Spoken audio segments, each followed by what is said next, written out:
Rights Group Amnesty International has called for an investigation into abuses in the Ethiopia-Tigray conflict. The rights body says both parties, that is the Ethiopian federal government and the Tigrayan People's Liberation Front, are guilty of crimes against humanity. Let's talk about this with Africa analyst Charles Sinkala, who's joining us now. Very good afternoon to you, sir. So Amnesty says both sides are guilty of violating civilians in the Tigray region. Are they right?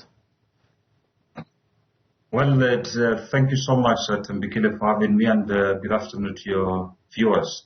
Look, it depends where they are looking at this angle. Once you look at the side of the Tigrayan people who've been fighting for a very long time, since 2020, they will say the other side is wrong, and as well as Ethiopia will say that the Tigray people are wrong. But we need to understand that there are forces, from the outside that are fueling these processes of civil wars within that region.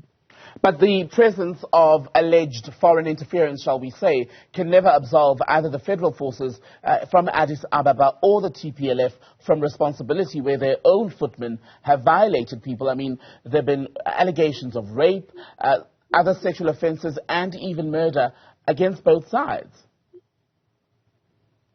Of course, Tembikile, most of these influence is coming from the outside, the continent. And, if the element of the outside has been left out, then this can be resolved by the people within the neighboring regions.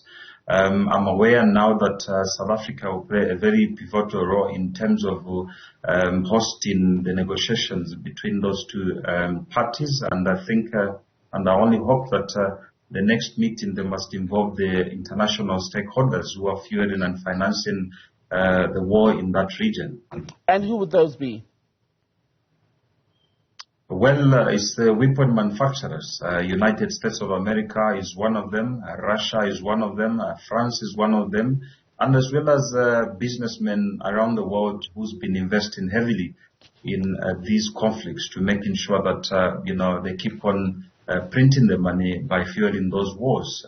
If those elements are eliminated from the Fed law of conflict, then those conflicts shall end. Those people that would like to engage themselves to establish an amicable solution to work together within the region. But the financing of weapons has always been a major challenge in wars across the world. But it can be argued that that is wishful thinking, could it not? Because it's very rare in any of the many conflicts of the past, decades, shall we say, even in the last 100 years, where foreign players, where they are involved, allegedly or confirmed, have ever been held accountable, fully accountable, and even prosecuted. Of course, because they work through governments. For instance, they go to the Ethiopian government and they supply them arms, in the quest that is to combat and protect their citizens from the fighting of the Tigrayan army. In that way, receiving those arms, to go and fight the Tigrayan people is actually them participating in the conflicts. I see one of my companies where I had an inquiry from Zambia, just to take you around, that they needed some hospital ambulances, and Toyota asked if that ambulances are going to be used in war or other activities. To me, it is something very important that we do not, object weapon manufacturers across the world, but they must question where these weapons are going and what the purposes are they being used for, because at the end of the day, innocent civilians are the ones who are victims to these conflicts. So as far as the peace talks themselves underway in South Africa this week, due to conclude on Sunday, what would be, do you think, a satisfactory agreement for both sides? Because this is a conflict that is largely centered around the issues of territory and self-determination, which it does not seem as though Addis would allow the TPLF to be, shall we say, able to take over and run Tigray as it pleases.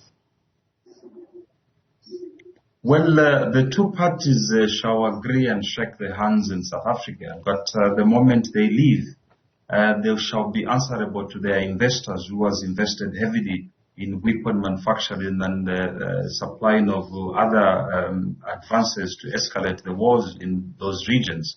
Those two who are meeting in South Africa, they've got no problem with working together. So in an essence, yes, I like the combination that they have brought in the world leaders and as well as the former Vice President of South Africa, who was also attached to the United Nations. She's got much experience, to preside over those conflicts. And as well, our own famous former President Obasanjo of Nigeria, who's been involved in a lot of conflict negotiations, to sit on that table. But my only worry is that they have forgot to put a panel of international